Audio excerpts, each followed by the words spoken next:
All right. Now today I'll tell you about clinical biochemistry of the thyroid gland. So what is it, and a clinical test, laboratory test. How can we describe function of thyroid gland? Structure of the lecture. I will tell you about structure of the thyroid gland, function of thyroid gland, synthesis and metabolism of iodine-containing thyroid hormones. Because thyroid gland produces not only thyroxine and thyroglobulin, it produces also constitutively, hormone which regulates concentration of calcium in blood. The last portion is the last point is a classification and diagnosis of thyroid dysfunction. Structure and function. So here you see the localization here of thyroid gland.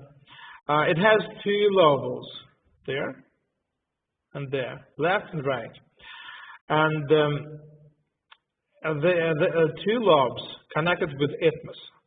Here. Thyroid gland has mass approximately 20 grams, and it contains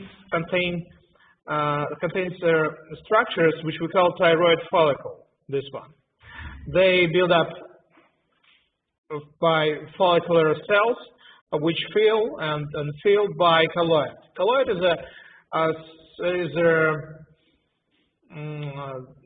substance which contain high concentration of proteins. Number of follicles in thyroid gland is approximately 30, from 20 to 40. It depends on the mass of thyroid gland. Near the thyroid gland, we see inferior parathyroid glands. We have them four upper and two lower parathyroid glands. Hypothalamic-pituitary-thyroid feedback system. The main idea of regulation of production of thyroid gland hormones is that he has a boss like pituitary gland, which produce thyroid-stimulating hormone here, and this one anterior-pituitary. The boss of the chief, the boss of anterior-pituitary is the hypothalamus here, which produce thyrotropin releasing the hormone. The main idea is that our hypothalamus get some information from outside, like cold temperature, and inside, like stress or several information from different parts of the brain, and regulates production of thyrotropin releasing hormone here.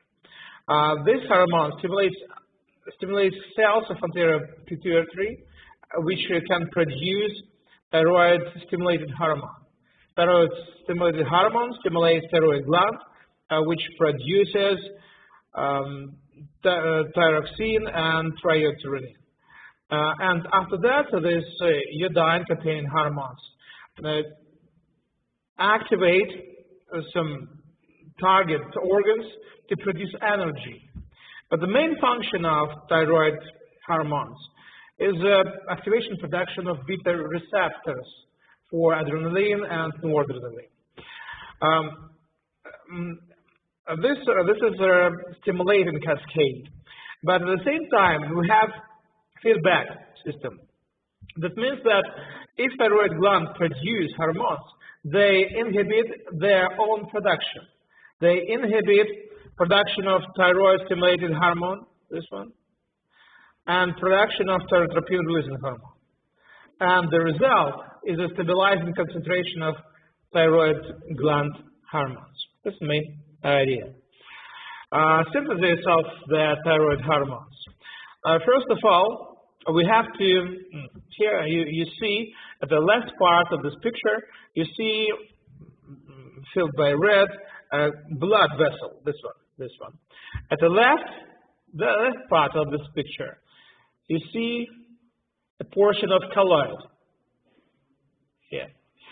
The first step of production of thyroid gland hormones is the transporting of iodine ions here.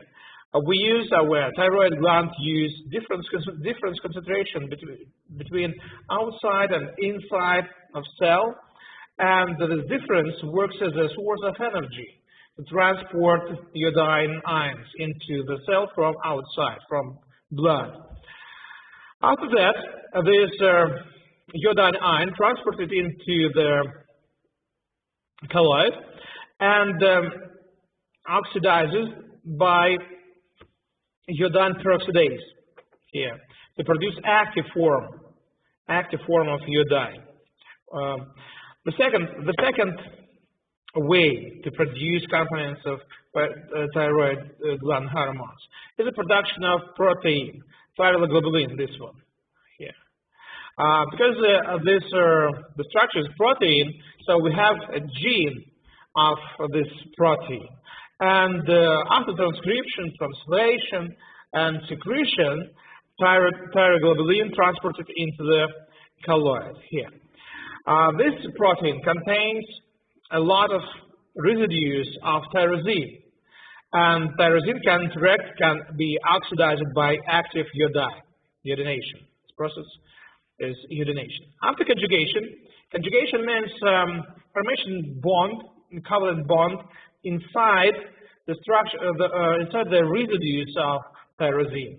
They form residues which contains at the same time two cycles, which contain iodine residues. This one, filled by violet here, you see. And after endocytosis, after lysis of thyroglobulin, the product are the thyroxine and triiodothyronine here. They transport it into blood. After transport, they interact with the transport proteins. They are thyroxine-binding protein here, transthyretin, and albumin. And most important transport is transport protein, is a thyroxine-binding protein, because it has a high affinity to thyroxine and triiodothyronine.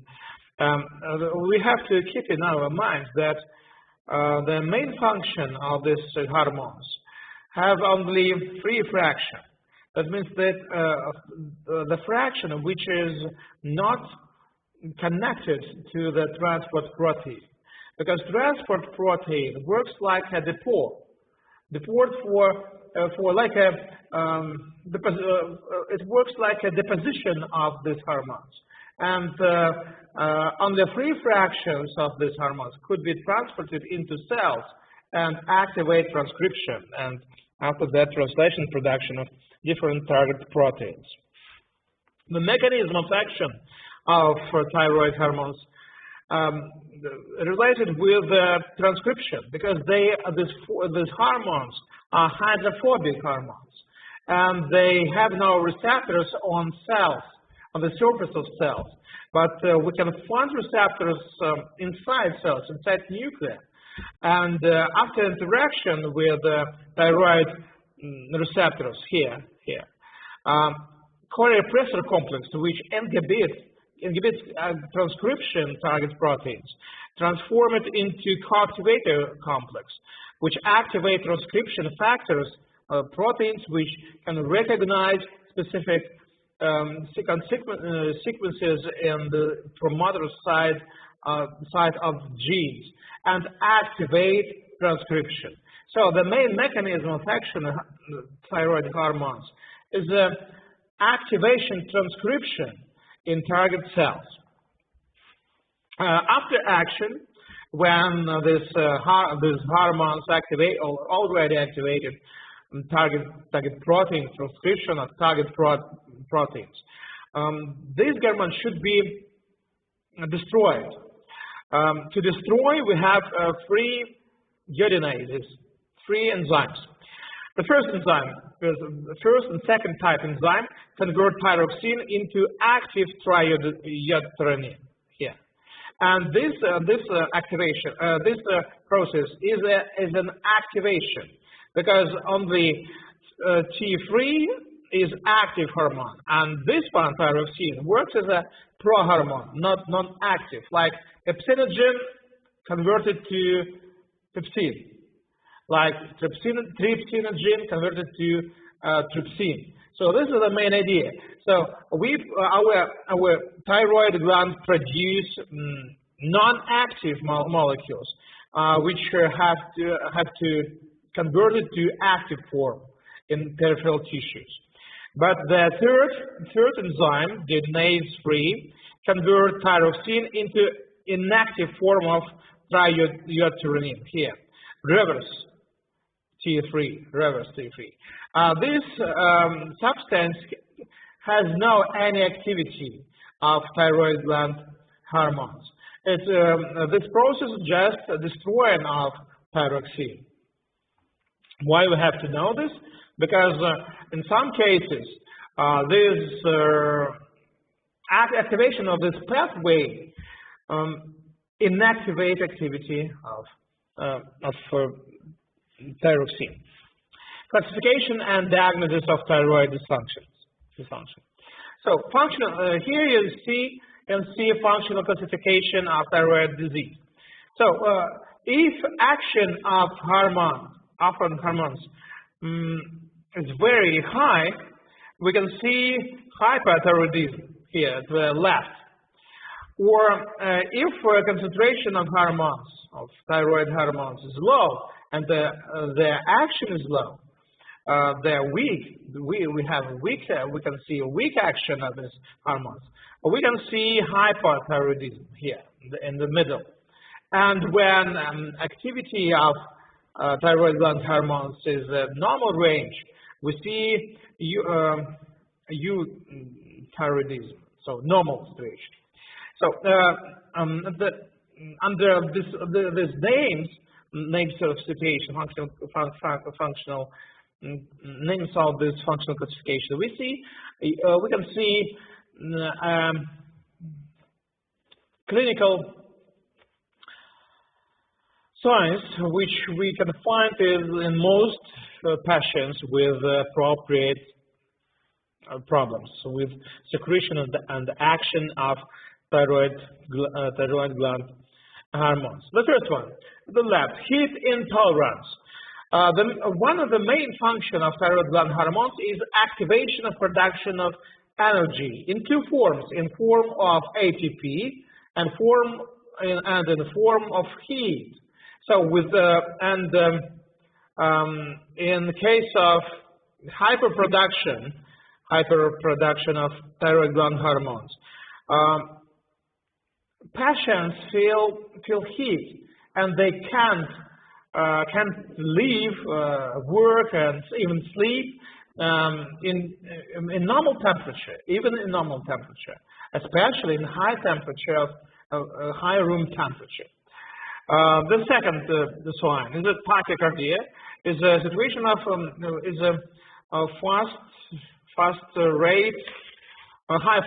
high rate of heart contraction, and this is the main reason of this sign is activation of expression beta receptors in heart, in heart muscle, and in this case, we see activation of contraction of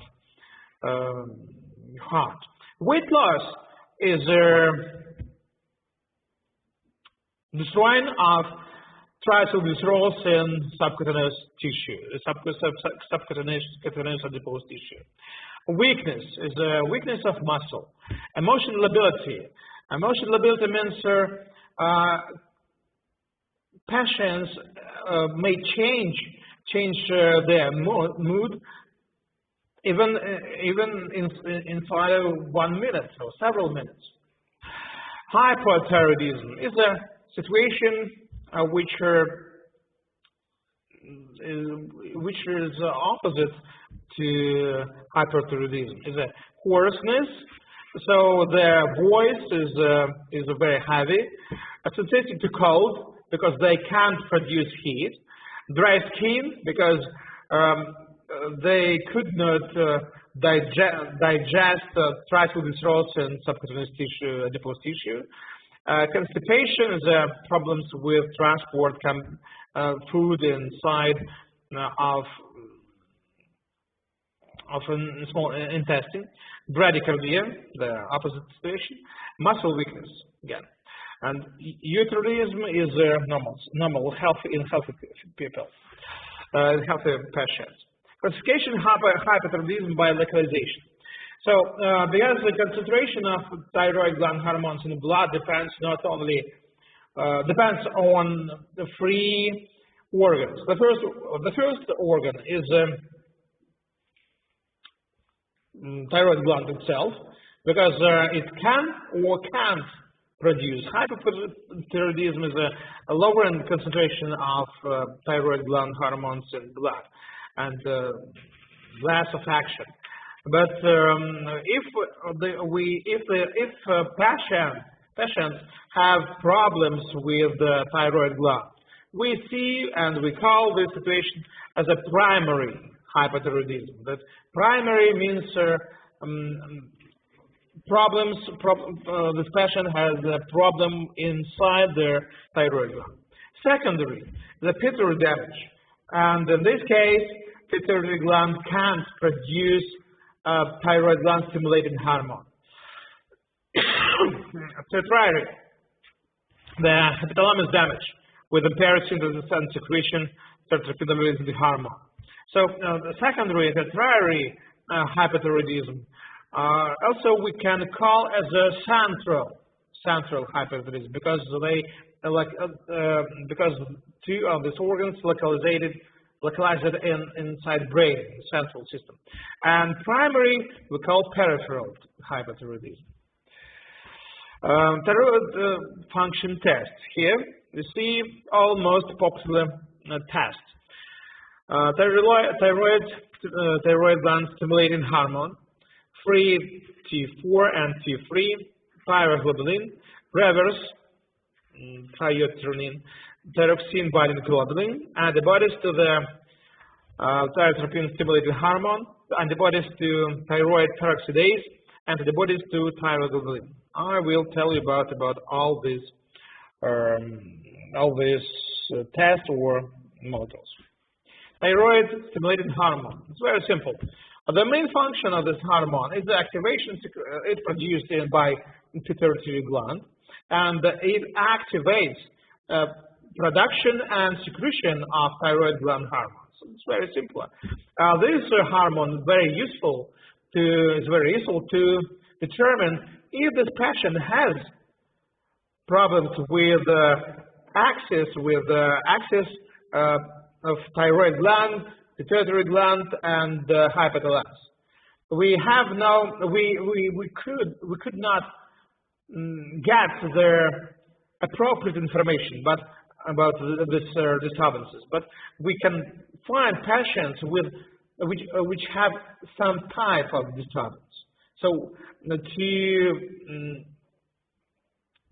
to make a conclusion, we have to order to this patient additional tests. But this test is very useful for screening. Screening means that we can check function of thyroid gland in many patients at the same time. So we can estimate concentration of this hormone, and if we find elevation or decreasing of this concentration of this hormone, we can conclude that this patient has some type of problem with thyroid gland. We don't know which type of problem, but we can recognize these patients. All right, the next test, thyroxine and thyroid, and try your thyroid. They are most important thyroid gland hormones. Thyroxine or T4 works as a pro-hormone, which works as like a precursor of active form urothiorenin of T3. And the main difference between these two hormones is localization. Thyroxine more connected to transport protein, and T3 has high activity. So the main hormone is a T3, thyroxine. So we can check function of thyroid gland. The next test is a thyroglobulin.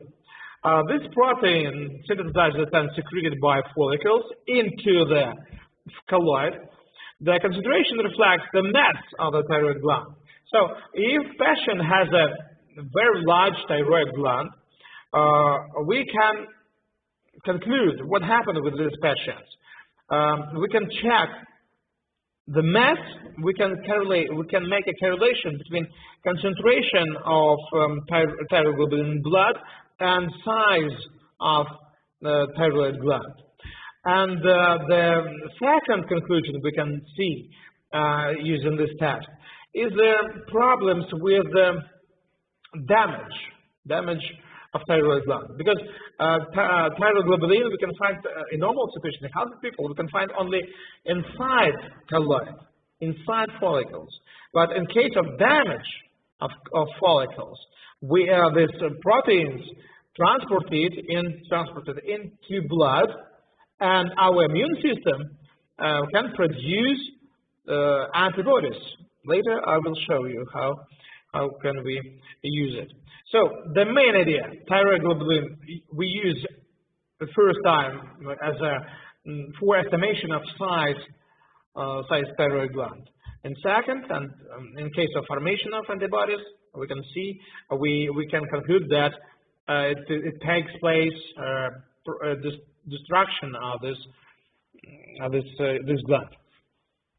Thyroxine-binding globulin. The main function is that it works like a main carrier for thyroid gland hormones, because it can interact with them and transport from thyroid gland to peripheral tissues. And why we have to know about this test? Because it's useful in case of mismatch of levels of T3 and T4 with clinical manifestation. That means that thyroxine-binding globulin doesn't work only as a transport protein. It works like a form of deposition of this protein, of these hormones. And we can see that lowering concentration of total protein in blood, including thyroxine-binding globulin, we can find in patients hyperthyroidism. That means that this thyroid gland may produce normal amount of these hormones, but because of low concentration of thyroxine-binding globulin, most of this more part of these molecules, or more part of this more percentage of these hormones becomes free fraction, and the action becomes high in this case. Antibodies to the components of the thyroid gland. Antibodies are proteins which produce our immune system, and in case of damage of thyroid gland, we can find in blood of the patients antibodies to thyroid peroxidase. Thyroid peroxidase is an enzyme which we can find in healthy people only inside follicles. But in case of damage of follicles, components of colloid transported enter into blood, and our immune system produces antibodies. And if we find high concentration of antibodies to thyroid peroxidase, we can conclude that thyroid gland dysfunction is damaged. The same idea, I already told you, antibodies to thyroglobulin we can use as a marker of destruction of the thyroid gland. The same idea. No, in healthy people, thyroglobulin we can find on the inside colloid. But in case of damage for follicles, our immune system activates production antibodies against this foreign protein. Because in healthy people, our immune system has no information about structure of proteins inside colloid. And last antibodies are antibodies to thyrotropin stimulating hormone receptors. They stimulate production of thyroid hormones. So when our immune system produces antibodies against the receptors, which have to, in healthy people, react only with central hormone from pituitary gland. In this case, they can stimulate production of thyroid hormone because they copy, because these antibodies copy the function of these central hormones. So all these states we will discuss in our class when we will solve some cases, some problems. And if you have any questions, you may ask me. So that's it for today. Okay?